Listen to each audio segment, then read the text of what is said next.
তো hey guys, আমরা next video বা পার্ট 2 এর ভিডিও নিয়ে চলে এলাম তোমাদের সামনে। তো hey guys, welcome back to my channel. তো তোমরা সবাই কেমন আছো? তো আজকে দীঘার পার্ট 2 এর ভিডিও নিয়ে তোমাদের দেখাবো। আর দীঘার যে সূর্য থেকে ওঠা বা সমুদ্রের জল কত সুন্দর দেখায়, তো সেই নিয়ে আজকে ভিডিও। তো চলো দেখে নিই দীঘার যে এনজয় এবং দীঘার যে নাজারা সব তোমাদের দেখাবো।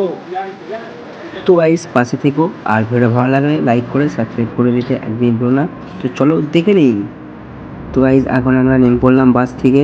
তো বাস থেকে নামার পর এখন সব মাল মেরেজ নামানো হচ্ছে, মানে যেটা রান্না করা হবে। তো সেই সব জিনিস আমাদের এখানে নামানো হচ্ছে। তো দেখতে পাচ্ছ ঠান্ডা, মানে এত যে হাওয়া দিচ্ছে যে নাক মুখ ঢাকা রাখা আছে। আর ওই যে আমাদের বাসটা সব নামানো হচ্ছে আর ভ্যানে করে বওয়া হচ্ছে। এরপর দীঘা যে সমুদ্র আর যে মন্দির, তো সারা থেকেও তোমরা সব দেখাবো। তো গাইস, চলে এলাম আমরা সমুদ্রের কাছে। তো সূর্যটা দেখো কত সুন্দর লাগছে, মানে ভোরবেলার যে সূর্য, দীঘার যে দৃশ্যটা, ওহ অমৃত একদম। আর কত মানুষ, এবং দেখতে পাচ্ছ সমুদ্রের যে জলটা ভোরবেলার দিকে কত সুন্দর যে নাজারা বা কত সুন্দর যে দৃশ্য। আর গাইস ঘোড়ায় চেপে সব ঘুরে বেড়াচ্ছে।